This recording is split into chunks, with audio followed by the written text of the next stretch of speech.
good?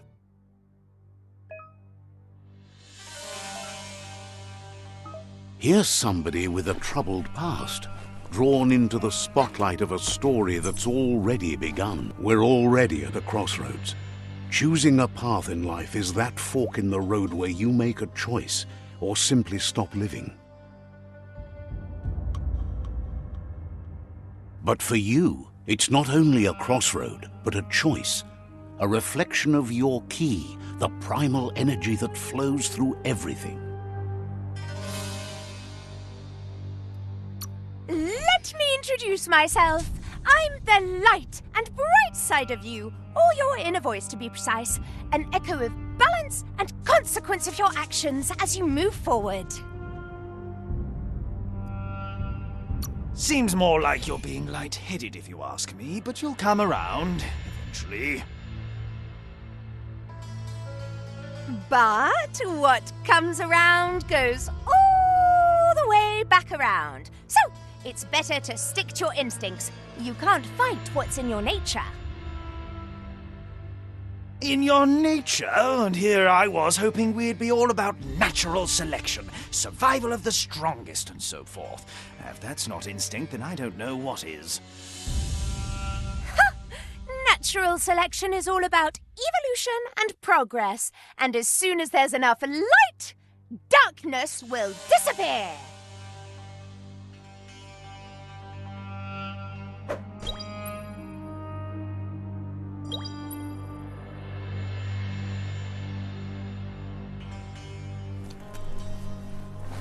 Right is always right.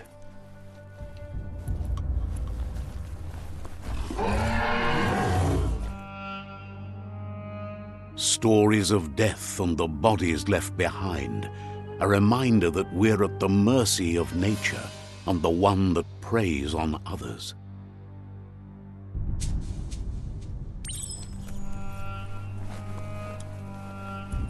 Do you remember the beast that shattered your family, or did you choose to forget? You turned your back on our world and got lost in your own. Meanwhile, the predator only grew stronger.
Better make a run for it. This is not the time nor place to end this story.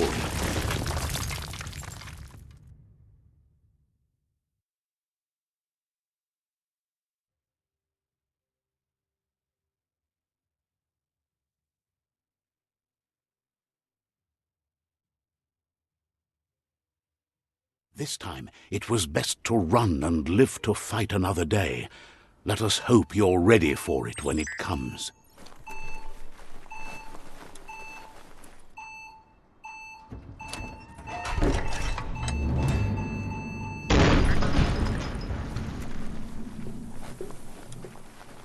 The predator isn't the only threat. The wildlife started to mutate when the end of days began, and the tree of life started to die.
The oil sludges everywhere. To most, it only means death. But some have adapted to the new environment and changed with it. Evolution has its ways.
That ain't bad.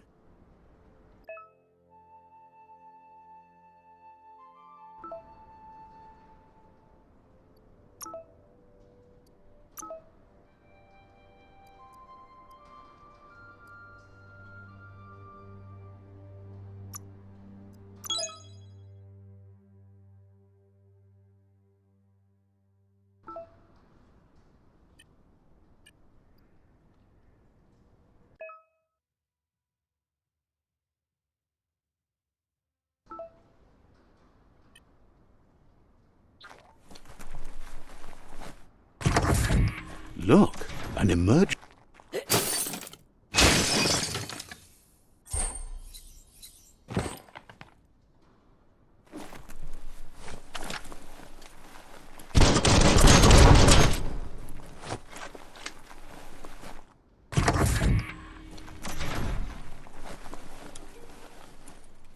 That pipe looks weak.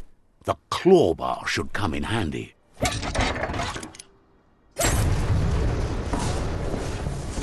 Whoa! It's time to find a way out of this place. No, really, I mean it.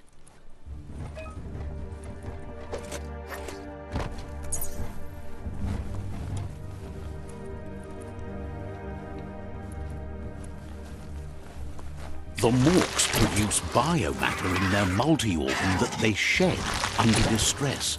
Blobs that affect the cellular coding strands of any living being when absorbed, including you.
Toxanol built vessels called arks to save themselves from the impending doom.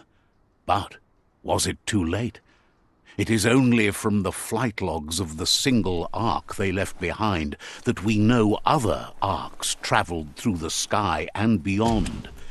It seems those that came before us never lost hope in finding a new home for their kind.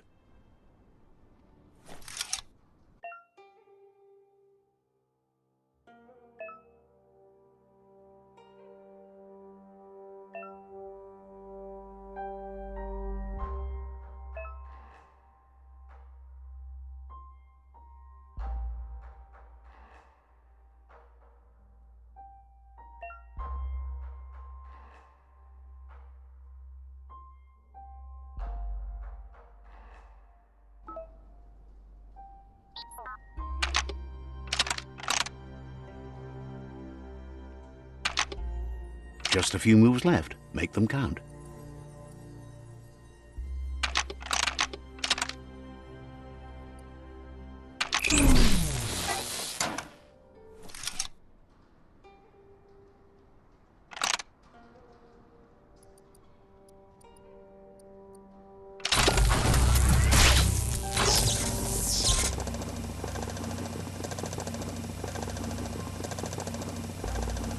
There are few records of the chain of events that led to the big apocalypse eons ago, but it's clear the world wasn't prepared for how recklessly the Toxanol Corporation would make its mark on the world. Their rare earth mining and nuclear industries generated tons of waste, and without consideration for the future, they dumped it all in landfills until they ran out of space. That's when they made the big mistake. They began dumping the toxic waste in the surf just off the coast instead, assuming that it would sink and decay with time. And they were right. but no one was prepared for what was about to unfold. Once in the surf, the radiation interfered with the genetics of the wildlife and created bizarre mutations in their offspring.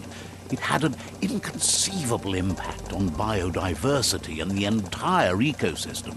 The world as they knew it crumbled as nature retaliated. It would never be the same again, and what remained of it became ours.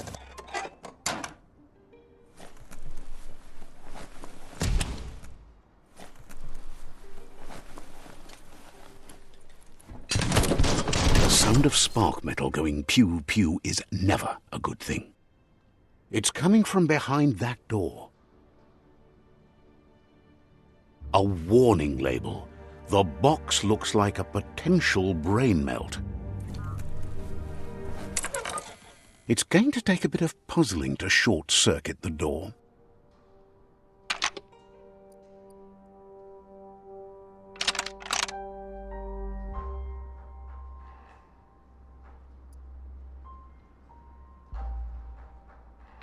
Just a few moves left. Make them count. Quite a shock to the system. Let's try that again.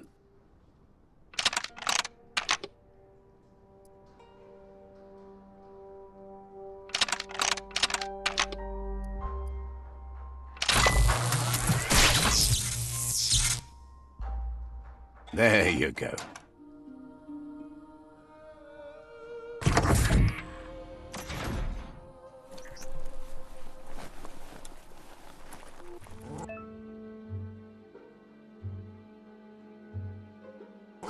The wheeled one is outnumbered. You'd better help him out.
That's the last of them. Let's talk to the wheeled one before backup arrives.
He wants to thank you for taking his side against the scavengers.